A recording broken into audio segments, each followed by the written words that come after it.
Hi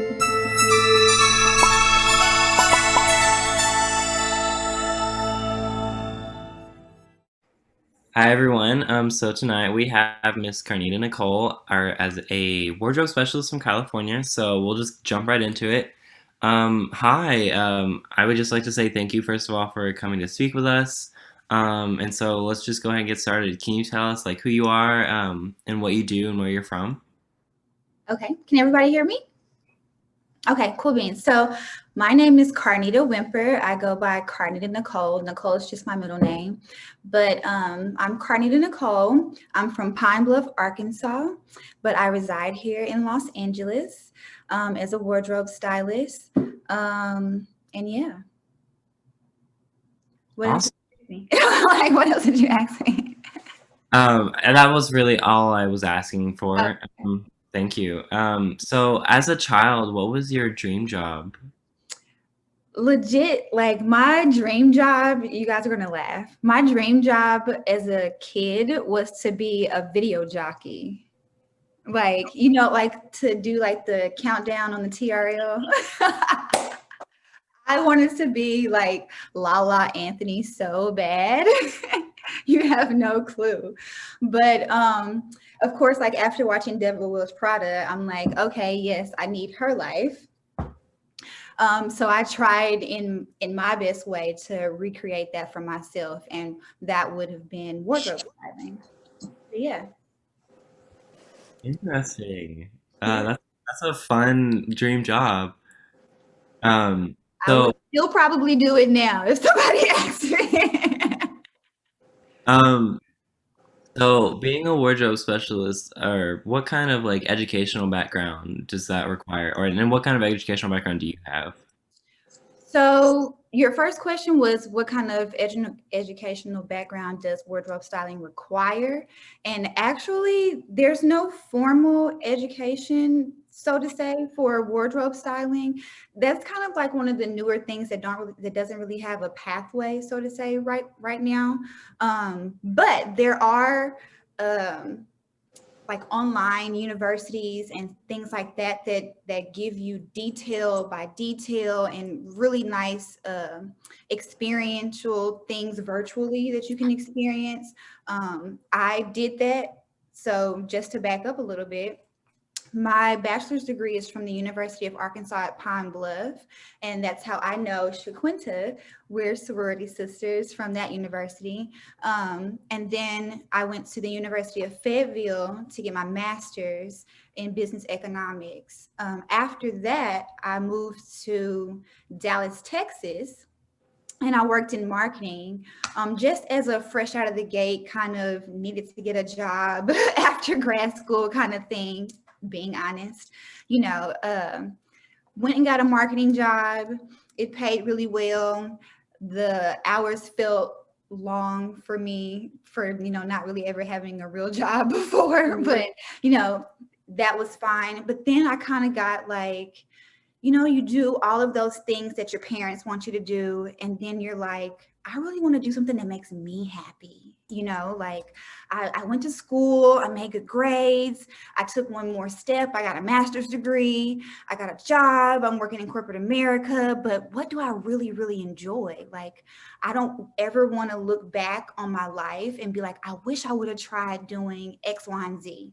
So the second year into my corporate job, I took like, being honest, I took my, what is it called? Your money back from doing your taxes. I took that money from doing my taxes and I invested in those courses. And it was called this, it's still standing. It's called the School of Style. And it's ran by Luke Story and Lauren Messiah. I took those classes. They started doing them pop-up style from city to city. They would do Los Angeles, New York, Dallas, Miami, and then their last two classes that they had for the whole, package thing was in Los Angeles. And so before going to the Los Angeles classes, while I was in Dallas, my teacher kind of told me, if you're serious about doing this, then you need to move to LA or New York. And I'm like, well, if anybody's down to move to Los Angeles, let me know. And I actually had one of my classmates that said that she wanted to do that, and we did it.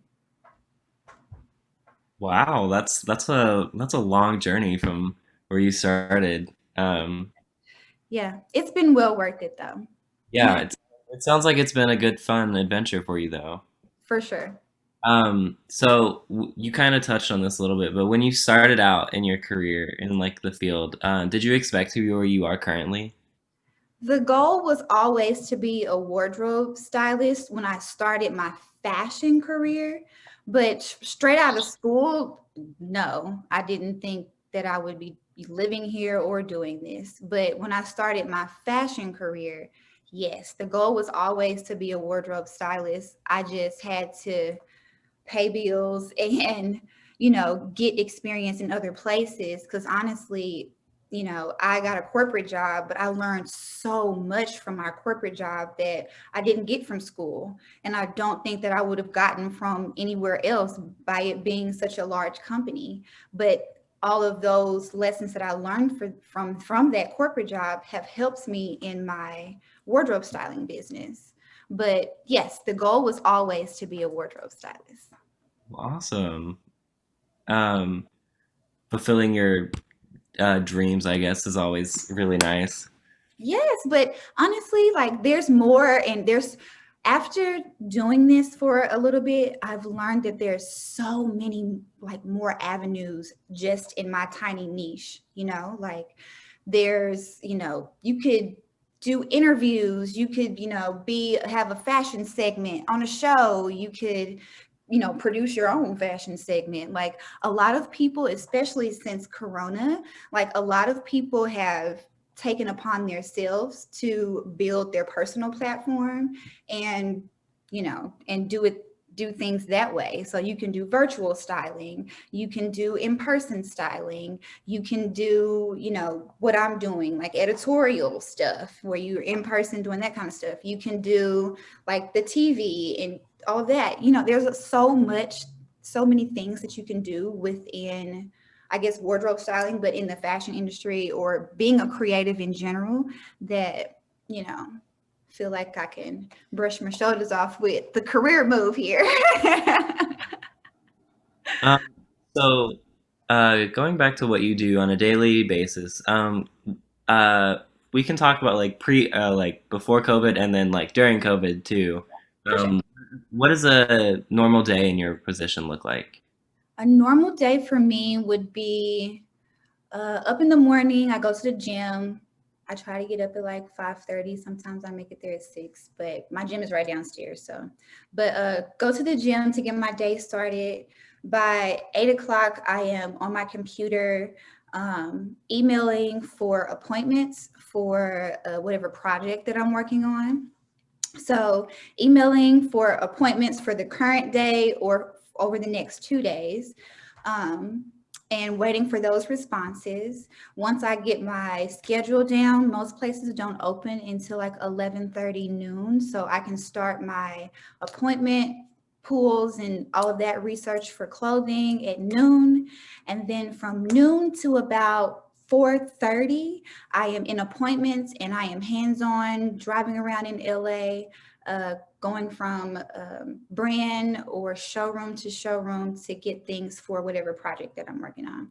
Then after I've gotten all of those things, I bring everything back to either my home or my office, and I unpack and I pre-style, or I put everything on its specific rack for that project to either stop from doing that and then go back to see if I need to make any more appointments for that current project or any more projects. After I get done with the project that I'm working on, I go and I do follow-ups for the evening. So if anybody has reached out to me for a new opportunity or a new client or anything like that, uh, anything like any events, speaking, whatever, I follow up on those at the end of the evening. And then the last thing I probably do is, I recently started to do this at the very end of the night. I normally just do it in bed on my computer before I go to sleep. But I always try to think of like, how can I elevate my business? Like, especially with there being so many changes in 2020, like, how can I elevate my business? Like, you never want to, well, you not that you never want to, but I don't want to look back on, 6 months from now or a year from now and feel like I'm in the same place that I was the previous year. You always want to be like pushing the envelope forward, like what's kind of next for you. So at the end of the evening, for me, I do like, how can I elevate my business? And if I've already been writing down things, I've tried to like go a little bit more into detail into those things. But that's a typical day for me. If it was pre-COVID, a typical day for me would have been outside of doing those appointments. I probably would have had a photo shoot in the midst of that, because we were a lot more busy, doing a lot more larger projects with more people. But yeah, so right now, a lot of the things that I do from a day to day is doing showroom pools and things like that. And now it's more so emailing and getting back to people in responses for projects, and the project sets are a lot smaller. Well, that definitely sounds like a very busy day for you. Um, Day, but fun. Like, I can't say that, from me having a corporate job, and being stuck at a computer, and then also having a corporate job where I had the leeway to leave and go back and forth, I enjoy the freedom, honestly. Like, no one tells me what to do. I make my own schedule, but with that, I also have to get up and work for myself every day. So, but I enjoy that freedom. So I can't complain about it. on that note, I do have to ask, so do you work for like a specific company, or are you working like independently, like an entrepreneur kind Yes, of? independently entrepreneur, that's all me. I don't work for anybody or anything like that. Companies hire me to do like one-off lookbooks or things of that nature, but I'm not under anybody's like 9 to 5 type of situation. No, but I do contract work. Mhm, That's awesome. mhm. So going off of your experiences in life, is there any advice that you would give a young artist or student um, from anything that you've experienced in your life this far? Yes, I gave myself a couple of notes. Let's see, what did I say? Oh, okay. So it is start where you are. Start where you are, because you're going to always feel like you're missing something. You're never going to feel like, oh, I don't have enough followers for anybody to see this, or I don't, I'm not ready yet when it comes to maybe my speaking skills. Or I don't know, like whatever it is. Like, most of the time, the first thing you do isn't going to be that great. Just being honest. But you look back, and because you started 10 times ago, now look at your growth, and look at the people that started with you then and has been able to come and see your growth. And those are the people that you want to stick with you, that won't be your fly by nights type of things, but for whatever it is that you do, go ahead, start now. Tomorrow's not promised. You don't know if you're going to ever have as many as whatever that you're trying to attain. You don't know, how that's going to go. But if you start now, you're able to build the experience and the confidence you'll need for whenever that moment is for somebody to see you, or whoever needs to see you. They would have seen your growth, and they would have appreciated and been like, I'm glad you started doing X, Y, and Z, like, because if you never start, you're going to, what they say in sports, like, you miss all of the shots you don't take, you know? So start where you are. The next thing, because I couldn't just give you one, the next thing would be to network across. Like, a lot of times, especially in this social media atmosphere, we always feel like we have to find somebody that has X amount of followers to do something for us, or to give us some type of stamp of approval or something like that, like, and That's not always the case. Like, you will be very surprised from the people who built their team, from the people that were around them, and how successful they have been because they are able to, meet each other where you are and possibly just collaborate. And it's no, extra stress or anything like that on it because you're trying to impress somebody. So network across for sure, and my mentor told me, build a deep and diverse network. And by deep and diverse, I mean, there are going to be people, for me, at a photo shoot. I can also meet other stylists if somebody's just there. But for me, it's awesome for me to meet the photographer, the makeup artist, the hairstylist, the creative director, the producer, the whoever, because me building relationship with that person might give me my next opportunity because they enjoyed the experience and the working relationship that I developed from that project. So it's not always about, if you're a painter linking up with another painter that's awesome. Sometimes it's not even anybody in your, wheelhouse, so to say. Like, it's someone in a different industry, but the same field almost. Well, they don't know your art. Uh-oh, somebody's on. Thank you. I think those are really great words, especially to live by. Just taking what you have and like going with it. I think is super important to keep in mind. Yeah, Um, and especially to just like know that you're gonna grow and get better from regardless of where you start. yes, because I can look back at, being honest, I can look back at even pictures that I've personally taken, pictures that I've personally taken, even when I've modeled before, like pictures I've personally taken, being like, oh, let me go and archive those so nobody could see. Like, I liked those then, but now not so much. Like, and there's nothing to say about the work that you did then because you were proud of it. But there is something to say about growth and appreciate the growth, but you have to start. Yeah, definitely. So what would you consider to be your most successful career move or like this most successful moment in your career thus far? Most successful moment in my career is something small, but something very big that kind of was the tipping point for me, was simply my move to Los Angeles. Like, me moving to Los Angeles and just almost just being fearless in that sense, because a little bit of background about me. I'm the only child. I come from a small town. It's about, when I graduated, when I was writing my entrance um, letter for grad school, it was about 54,000 people in Pine Bluff. That's what I put on the thing. So I don't know how many there are now, but I'm sure it's not that many more.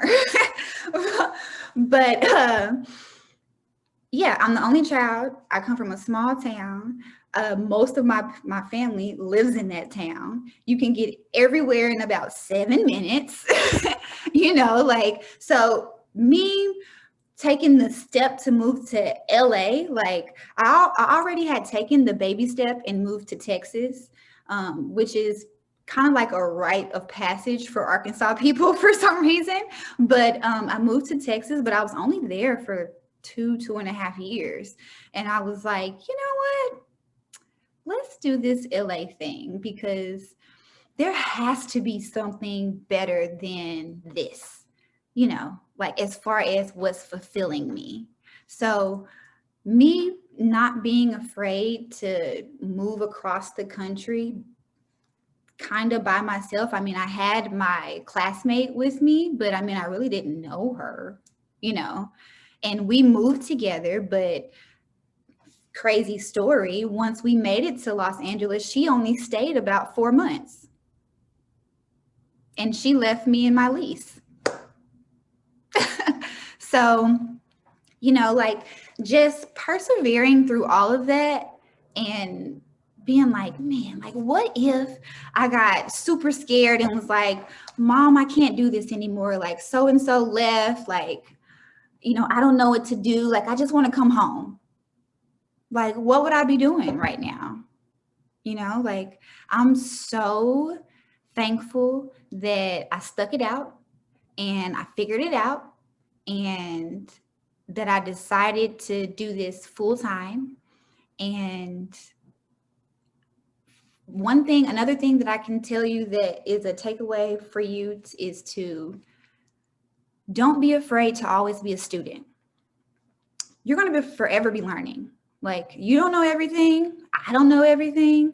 I'm also willing to learn from other stylists, because there are people that are, leaps and bounds ahead of me. And as far as experience, years alone, So you're going to always be a student. You're going to always be learning something, even from yourself. Like, once you complete a project, you should be writing down, what you could have done better, like what you missed, how could you, like I do at night, like how could you elevate your business, or how could you do better next time, or what takeaway from that can make your business better. Definitely, yeah. I think, especially being college students, moving away from home for the first time is definitely something that we can all relate to. And just hearing like you moving like really far away from home, is and like being a success story is really great to hear. Yeah, and honestly, you sometimes I look back and laugh at like fairy tales, because honestly, fairy tales are make believe. Like, every story that is a success story has like some type of, you overcame something. You know what I'm saying? Be it small or large, but you overcame something. Like, you went through something, you had to, do X, Y, and Z, and you might have come through some type of adversity. It doesn't have to be life altering adversity, but just some type of adversity, and you found out how to figure it out. So every time you try something, you don't always have to expect it to be a less than bumpy road. Sometimes it is a bumpy road, but you learn. As long as you're learning from those mistakes or those bumps and bruises, then it's all a part of your life journey. Definitely, yeah. That's awesome. I think that's really great, from where you've come from to hear about. Um, so my next question is, what role does an artist like yourself play in our society? Okay, so I feel like, as a stylist or just as a creative individual, my role in society is to push like push representation, um, in the sense of, for women in general, for people of color, for just opportunity that's not there for people. Even me not being a woman, me not being a woman of color, me being from a small town, like, there's not, very much opportunity, like, when it comes to a creativity, in a sense, like dance maybe, but there's not very much when it comes to the vast, amount of things that you're able to do, especially with me living out here. Like, couldn't possibly do any of those things there. But going back and doing like YMTF, I can't even, it's Youth Motivational Task Force, but basically like doing speaking engagements, encouraging people, motivating people, letting people know like what the true, ins and outs of things are. And being someone's sounding board sometimes is just as good as a role in society as any, because a lot of times you have so much on you as a creative person that you just need to tell somebody. Like, you need to tell somebody and get somebody to help you make sense of it all, because you're thinking about 15 things. And with that, seek out a mentor,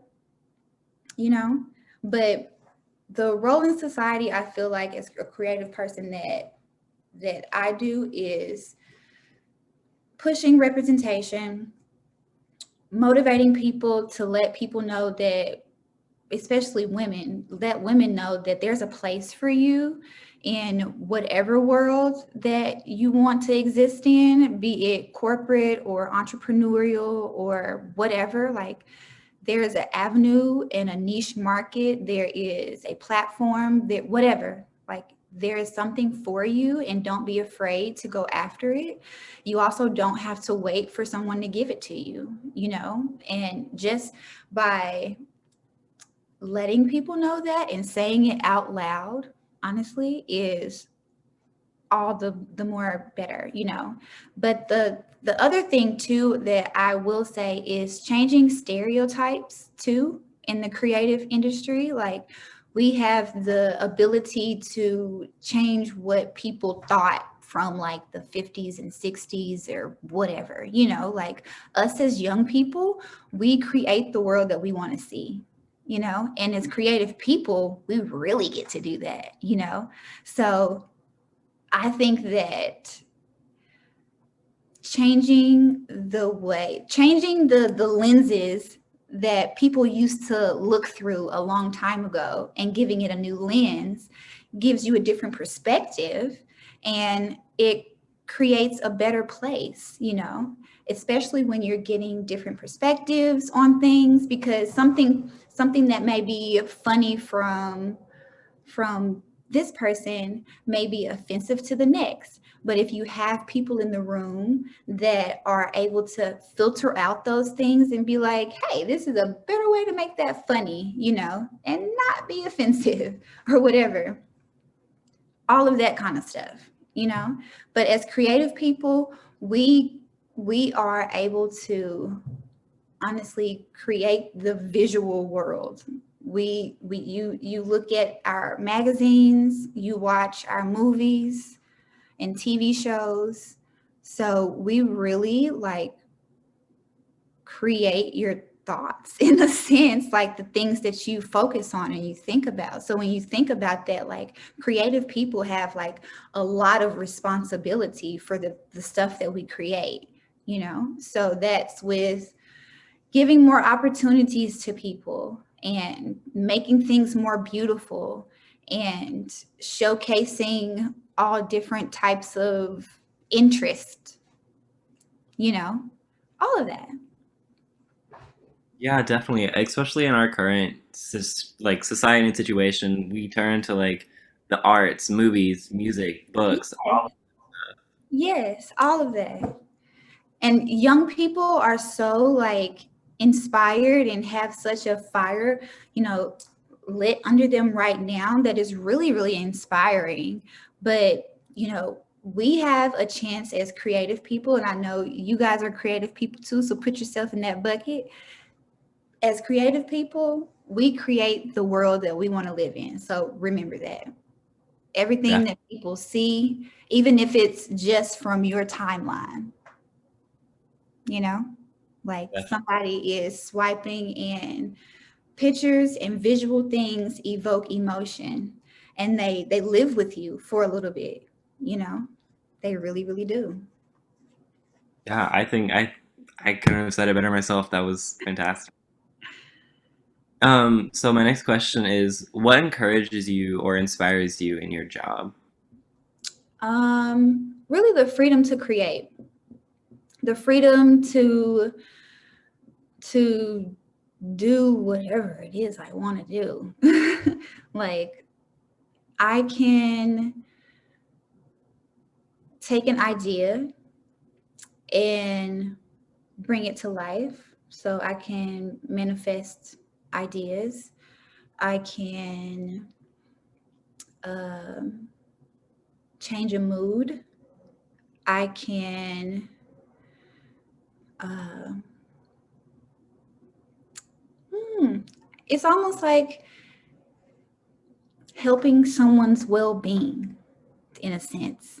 Like, I've been toying with this idea of don't tell I've been toying with this idea of style health, or some type of way to incorporate, fashion and well-being or whatever. But yeah, like all of that, when you look good, you feel good type of thing, like literally, like the way you see yourself is just as important as how you want other people to see you. And as people in fashion, we can help people see themselves in a better light. And sometimes that's not even that. I mean, sometimes it's just, doing things a little different. Like you just didn't know that, this looks a little better this way, or tie your tie that way, or maybe put a tie on, or whatever, Sometimes little things like just really make you sit up a little taller, literally. For some reason, I have no clue, no psychologist, like no clue why it is, but when you feel good, or try it. Next time you go somewhere or you go to class and you feel like you look really cute, just pay attention to how you feel and the reactions of other people, and how compliments or no compliments, whatever, make you feel. Like just that little bit of effort to make yourself not look like you rolled out of bed, whatever it is. Literally. But the ideal about style health or whatever, so making people feel good, being like a mood changer. And honestly, like as a stylist, like you're low key someone's like fashion therapist.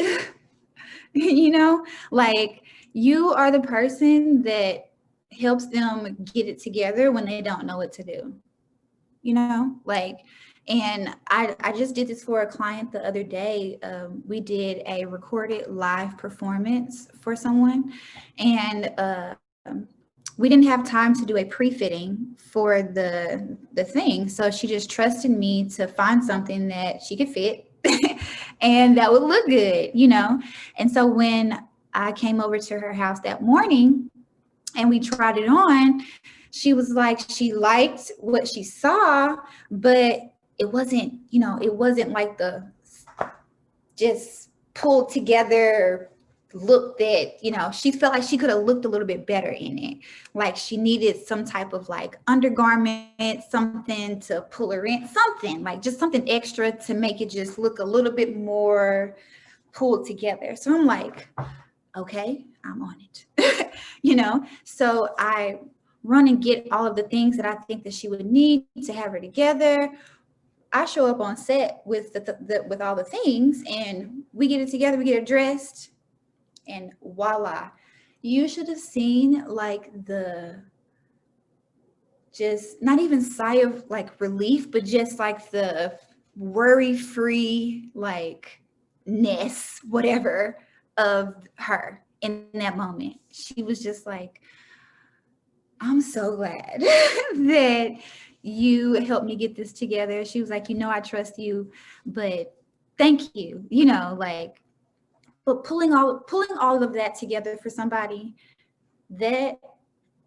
so being someone's mood changer, pulling things together for people in the fashion world, having the freedom to create and honestly manifest ideas is what all inspires me, and even too, sometimes like I've talked to high school students and they're just so amazed by some of the things, that you do. And for people that are in it, sometimes you don't take a beat or take a breath to really appreciate some of the things that you've done. But I felt the same way for like getting scholarships and stuff, like, oh, like your parents are so excited that you got this scholarship, and you're like, yeah, gotta pay for school.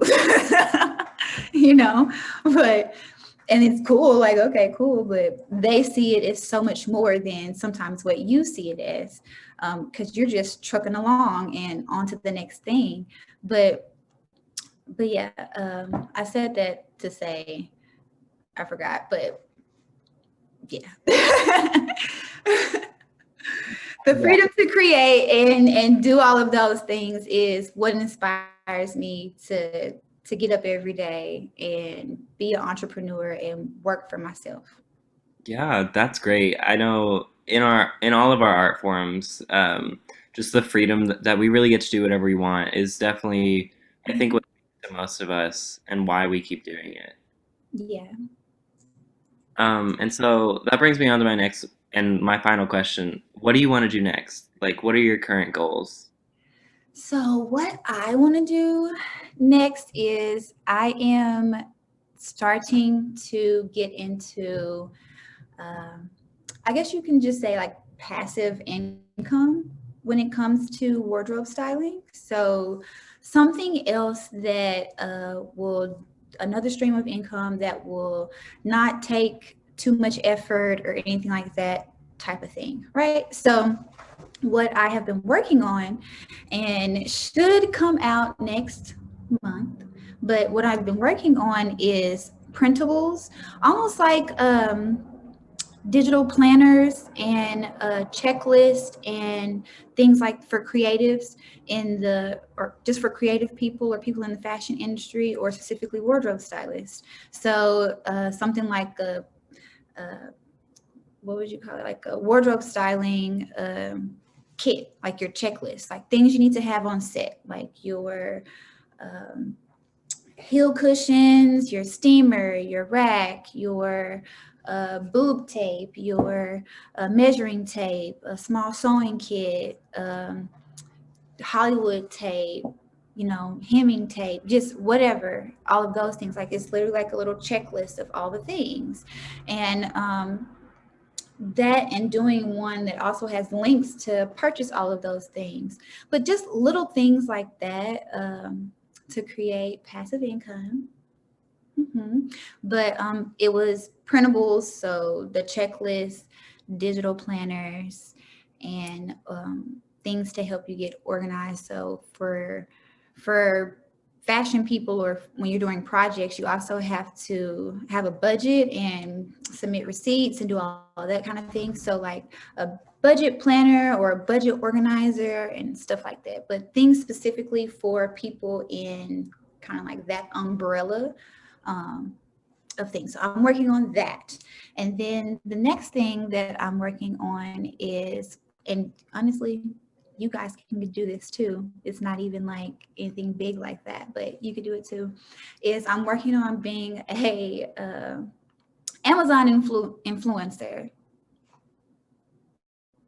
Like, so for me, and the way that I'm going to use it for my platform is Amazon literally from COVID or from, yeah, COVID area. I've ordered so much stuff off of Amazon. It's insane. I'm sure you have too or whatever. So since stores were closed, things were closed, like I still had to work and still had to get stuff. So I'm like, you know what? I've literally purchased majority of the things that I need for styling in this one spot. So why not create a Amazon influencer account and link everything there where you could just click on wardrobe styling kit and it lists all of those things that you would need for your wardrobe styling kit. Bam. And then for, you know, personal styling basics, you know, things that you would want to have kind of like on auto, you know, as far as like socks or shoelaces or, you know, little things that you don't really think about that could elevate your outfit. Stuff like that, you know. So that's what I'm doing with Amazon influencer. You can also do it too. It's nothing specific to a professional person or whatever. You literally can put home stuff on there if you want, whatever. But that's something else that I'm working on. The other thing that I'm working on is I used to be signed to a modeling agency. So I stopped doing that because I really, really wanted to focus on wardrobe styling. So I was trying to take pictures of other people. So now that I'm doing that, talking to one of my mentors, they were like, don't leave anything on the table. You know, like you need to put yourself out there just as much as you put your work out there. So I'm also working on being more in the forefront of my brand. So yeah, we're doing that as well. But I'm excited. There are a couple other things that are down the pipeline too, but for NDA purposes, can't tell you. But just little things like that to help elevate my business and make things a little more interesting. And you never know where you may see me next. Those definitely all sound like really fun, crazy things like to be working on. I think that's really great to have so many like different projects going on and stuff. Because you never know. For me, like things that you start lead into other things. So I know that, I used to, when I was doing modeling, people used to reach out to me all the time to be brand ambassadors and to do collaborations with things. So it would technically be the same for now, but I would be a stylist and it would be a little bit different and have a little bit more weight if a brand wanted to collaborate with me as a stylist. So fingers crossed that like Jordan or something reaches out, because they actually do sneaker collaborations with stylists. Like I have like one of my friends that's a painter. He lives out here now, but he's from Dallas. Blue the Great. He has some collaboration Jordan 1. So I'm like, I need to get on my photo taking and collaboration and all of that and put myself in the forefront so I can get me a collaboration with something like that. But, just those type of things, because that's all in the same wheelhouse of being like a fashion influencer, wardrobe stylist. It's all under the same umbrella. And one opportunity puts you in front of these people that now, might reach out to you for something else. Yeah. All of that sounds really great. That is all the questions that I have for you. I would like to open it up to everyone else here. If they have any questions, feel free to unmute yourself, guys, ask a question, or you can put it in the chat, private message me, whatever you feel most comfortable with. Ask away. Okay, I'll go first if that's okay. Yes, go ahead. Hello, I'm Holly, and before I ask my question, I just want to let you know I'm from Little Rock, Arkansas. Yeah, and I have several friends from like Pine Bluff, Whitehall area. What? That's crazy. Hi, Arkansas girl. Exactly. So I'm kind of far away from home, but obviously not as far as LA. Yeah. But anyway, so my major is arts administration. Okay. And my goal with that is to get my MBA and be kind of more on the businessy side of the arts. I'm looking at kind of like a programming officer. And I was just wondering what type of positions, or have you worked any within the fashion industry? What type of positions have I Like worked? a programming officer for like planning, I guess like photo shoots, or have you worked with anything like that? With planning a photo shoot with like a Or I guess kind of like with my programming officer, I'd really want to be involved with like, planning events, planning things to advertise for either it's like a museum, a fashion industry, something along those lines, if that helps. Okay. Yeah. Okay. Yeah. So just planning in general. Mm-hmm. Gotcha. Okay.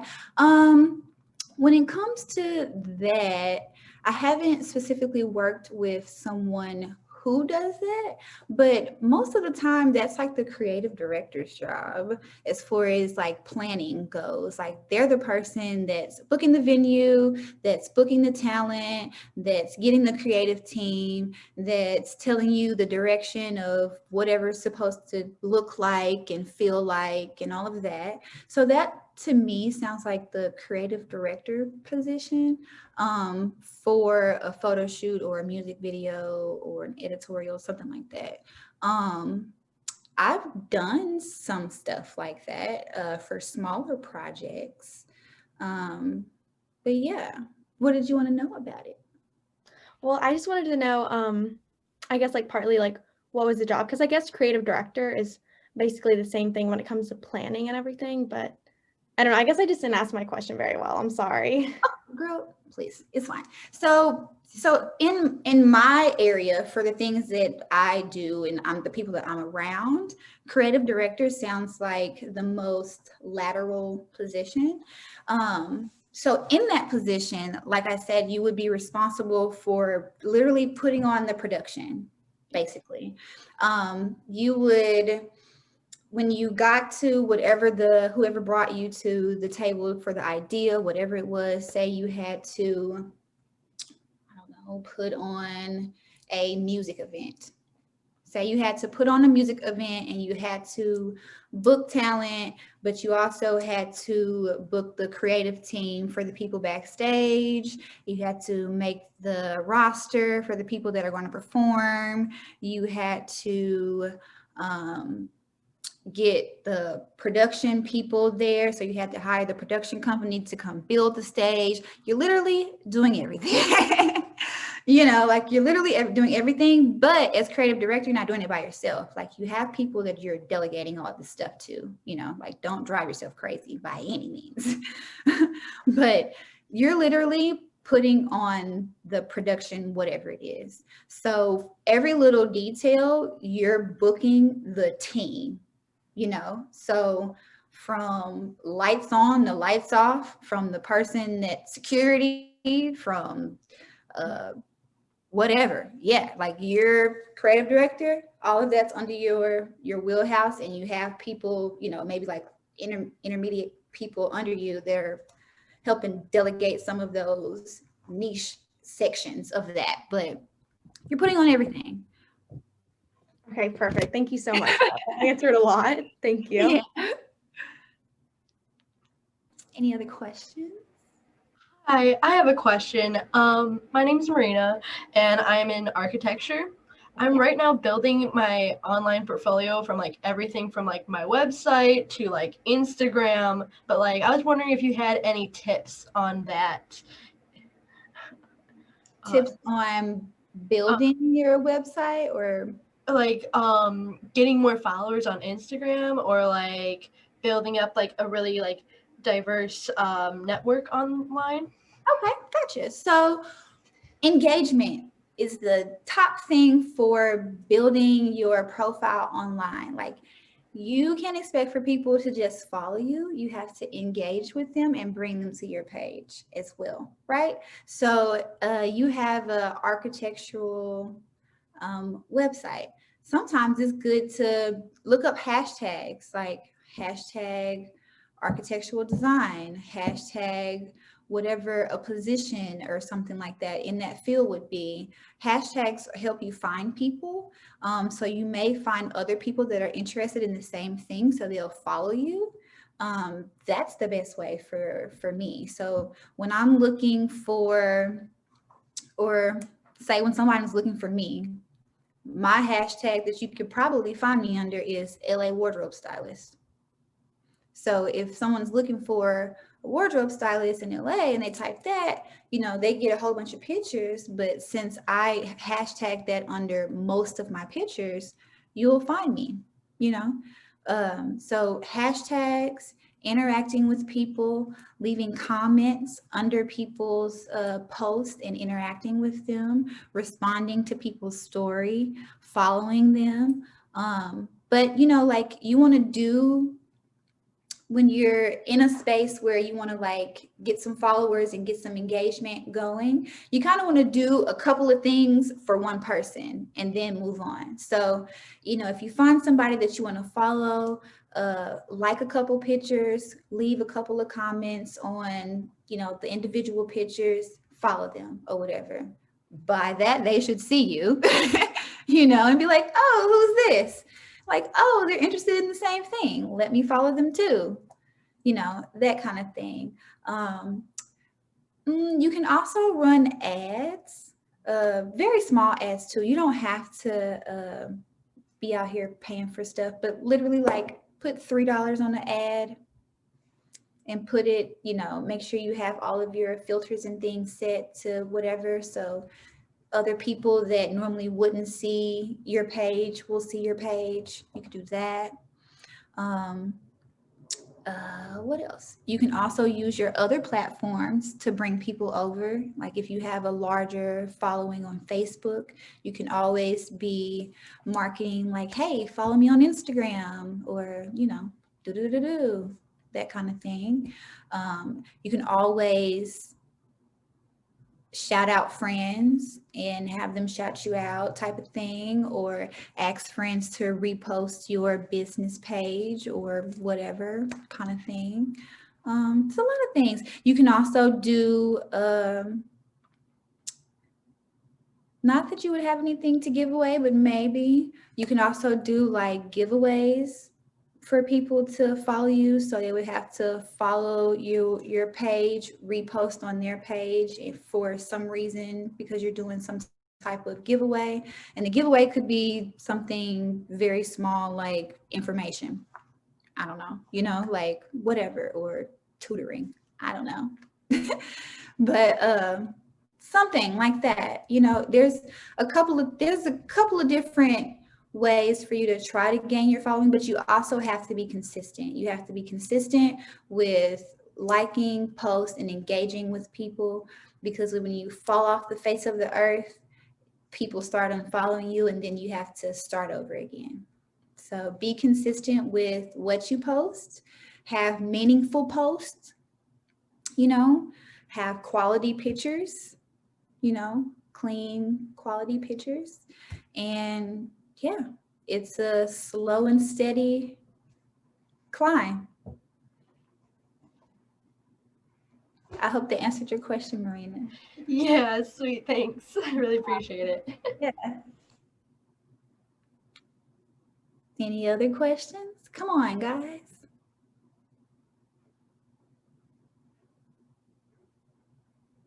I'm going to start calling people's names in a minute.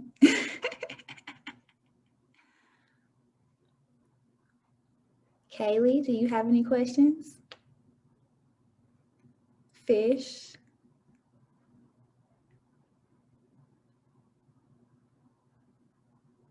Anybody? I guess I can ask this question. Um, so if you are kind of like an inspiring artist, do you think that not even just LA, but I guess like going to a bigger city would be a good idea? Aspiring artists like music? Or Just what? in the arts in general, dance, music, I guess fashion. For sure, like there's more opportunity in larger cities, just off of sheer geography. And a place like LA is for creative people, but you don't have to go to LA. You can always start where you are and build yourself where you are in the city that you are. But you might have to travel out here or something, even if you don't move out here. There may be an opportunity for you to, take advantage of in Los Angeles or New York or Miami or Atlanta or something like that. But you don't have to feel like you have to move somewhere, but it just depends on the medium in which you want to do stuff in, where there are more opportunities. Awesome. Thanks. To piggyback on that too, especially now, because we don't know how long this is going to last, you can work remotely from anywhere. Like you can build your online presence from anywhere and start your online presence before you get to put your feet on the ground and be somewhere else, like just depending on what you're really trying to do. But sometimes online is the easiest way to start until you're able to make any big moves. I have a question. What has Okay. been, 'cause this sounds so intriguing. I wanted to do this when I was, this was kind of one of my dream jobs. So I'm very interested. Um, what, um, what has been your favorite project? Oh, let's see. My favorite project. Let's see, what have I done? Hmm. So I don't know if I have a favorite project off the top of my head, but I could tell you about some cool ones. So I'm trying to remember, like, is there anything cooler than that? Like, okay, so I'm not sure if some of you are familiar with Spray Ground, the backpacks, Spray Ground, maybe, maybe not. They're in a lot of sports stores. So if you go into like a Foot Action or a Shoe Palace or a, you know, sneaker store, something like that, they're in there and they sell their backpacks or whatever, blah, blah, blah. So they called me to do a lookbook with them, but it was at the Houdini Mansion. That was pretty fun, like literally the house he lived in. And we got to walk around the house. Some of the house or something like that had burnt down years ago, so that portion we couldn't go, but most of the stuff has been like restored and kept pretty much the same outside of some of the things that they, you know, changed just for convenience or whatever. But shot that at the Houdini Mansion. So that was pretty cool. And that was pretty fun because it was also like I styled them in like vintage clothing. So that was cool. The other thing, let me say that I did that was cool. I don't know, like, so somebody that I grew up watching on TV, I got to style them for a photo shoot. Her name is Megan Good. She's an actress. I watched her in so many like movies, like small little movies or whatever, growing up as a kid. I can remember like vividly just sitting in my grandmother's room in her recliner chair, just like watching TV. But yeah, so I got to meet and style her for a photo shoot, and she was an absolute joy to be around. She's like the sweetest person ever. It's like you cannot be this nice, like cannot, like this is unreal.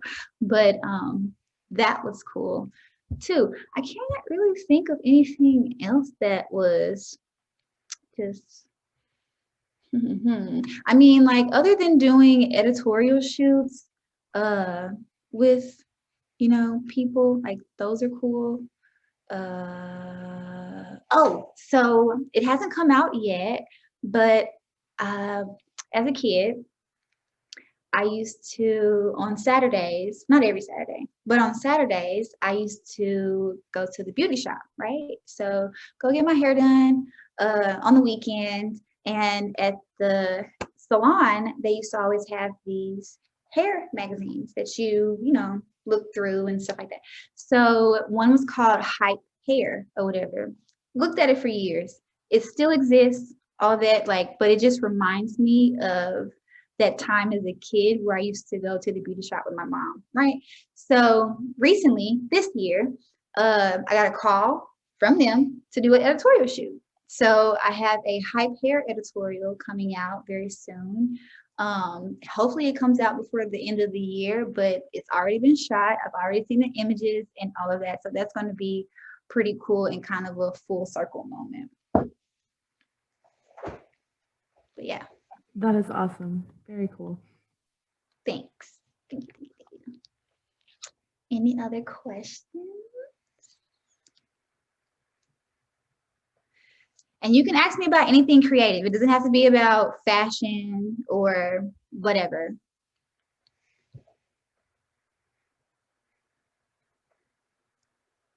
if you're afraid about starting a business, about being an entrepreneur, any of that stuff.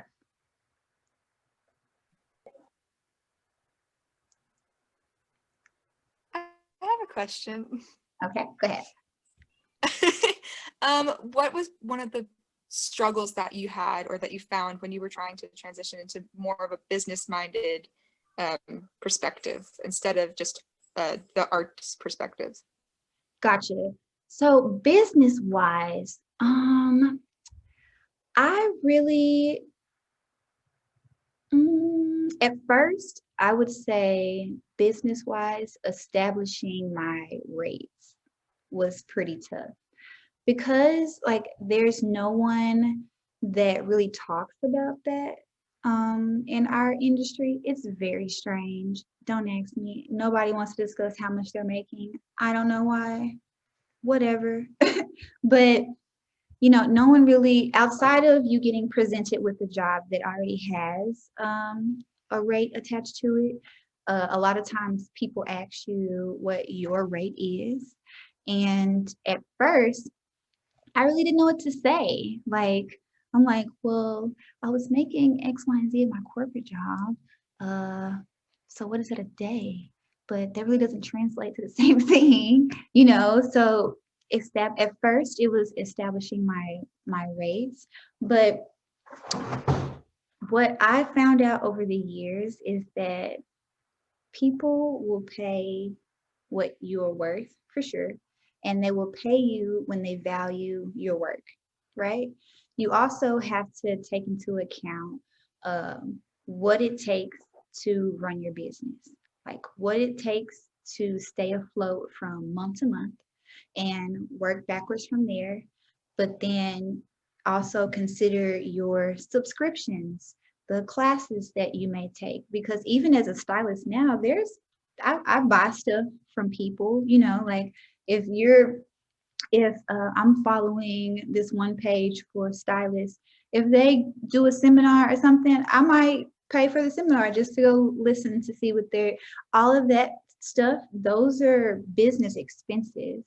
So you have to be more business minded in the stuff that you're spending, because at first I was just like, oh, I'll just pay for that, you know, just buy this, buy that, and really wasn't keeping up with my business expenses. I was just buying it like I was buying a burger or something, you know, like didn't really sit down and be like, okay, this month I'm going to allocate this amount of money to do X, Y, and Z. So honestly, it was just being more organized when it came to styling, like not treating it as a hobby anymore, you know, like you really had to take care of yourself, you know, because like I'm not working for a corporate job anymore where I'm getting the same amount of money every 2 weeks. So I have to make sure that I'm taking care of my business and personal expenses and what it's taking to run my job. So be that, you know, how much gas I'm spending weekly to go to all of these places. And in LA, you have to pay to park everywhere. So every time I have to pay to park to go into these showrooms, if I have to do rentals at the showrooms, dry cleaning, all of that, like just taking into account all of those things in a ledger and being more with it, you know? So taking a step back to just be more business minded what helps me just honestly be able to explain to people why your rate is too the way it is. Like when you don't have all of those things in your head, it's hard for you to tell someone like why it is you cost how much you cost or whatever, or what it is that you're doing every day. Because sometimes people literally think that you're bringing clothes from home or something. Like, no, like I don't have a showroom where I just keep things here. Like, no, like I'm going places to get these things. And sometimes I'm driving an hour, you know, it's LA. So that's an hour there and an hour back. And most of the time, like any job that I take is 3 days because it's prepping for the job, and doing the returns for the job. So when you trying to be a little bit more business minded, you take into account all of your expenses. You are literally just better to run a better business because you're more knowledgeable about your business and what it takes to run your business. Did I answer the question? I think I did. I'm not sure. Yeah, thank you. Okay. We do have a question from the chat. Colin asked, what is your favorite form of social media? So what I check every day, like it's terrible and I shouldn't even admit this, but what like the first thing I look at sometimes in the morning is Instagram. But what's really addicting is TikTok. Like one day I really went down a rabbit hole on TikTok, like just watching how-to videos and stuff I just never knew that I could do, like it's because they're so short and they get you. And honestly, they know that because I've actually worked with TikTok before, being a TikTok partner. So like 10 seconds is like their sweet spot. So if 10-second videos, like they push those to the top and they impactful, whatever, be it dancing, be it informational, whatever, like, but let me tell you, TikTok is leaps and bounds past Instagram. I don't even know how they've done it so fast. I guess, us being at home with our kids, maybe. I don't have kids, but with kids, made people be on TikTok. But you can go on TikTok and people have like kids, literally, kids have like 50 million followers. Like, what? She's like a 17-year-old from Iowa. Like, what?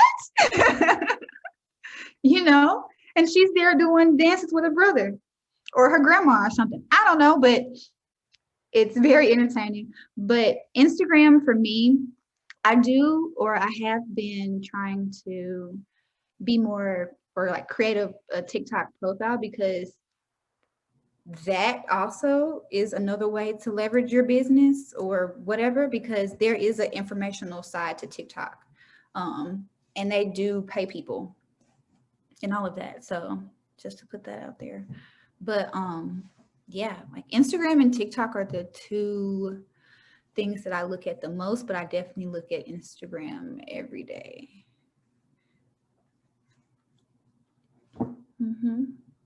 I don't think there's anything else that I'm just like on that's like a social app like that. I'm not really on Facebook, really. I have a Facebook, but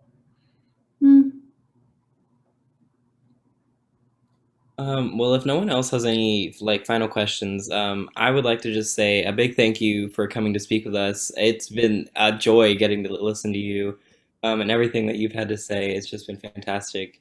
well, Um, thanks. I would also like to say thank you to Miss Shaquinta Neal. I don't know if anyone else has noticed her.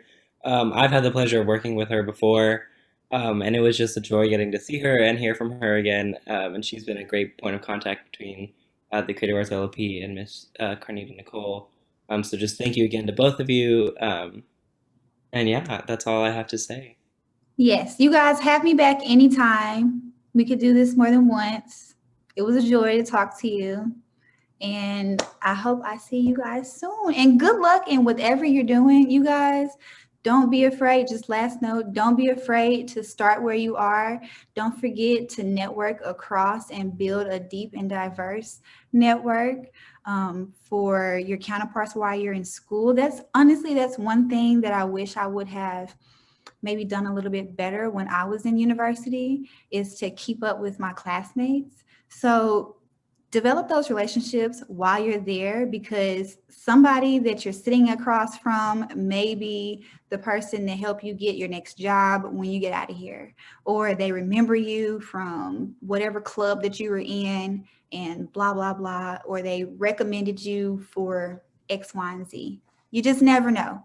but make sure you build a deep and diverse network, no matter if the person is in science or in arts or whatever. You just never know, okay? Anything else I want to tell you guys before we go? I think that's it. But I've honestly enjoyed you guys. It's been a joy. Start where you are. Thank you so much. No problem.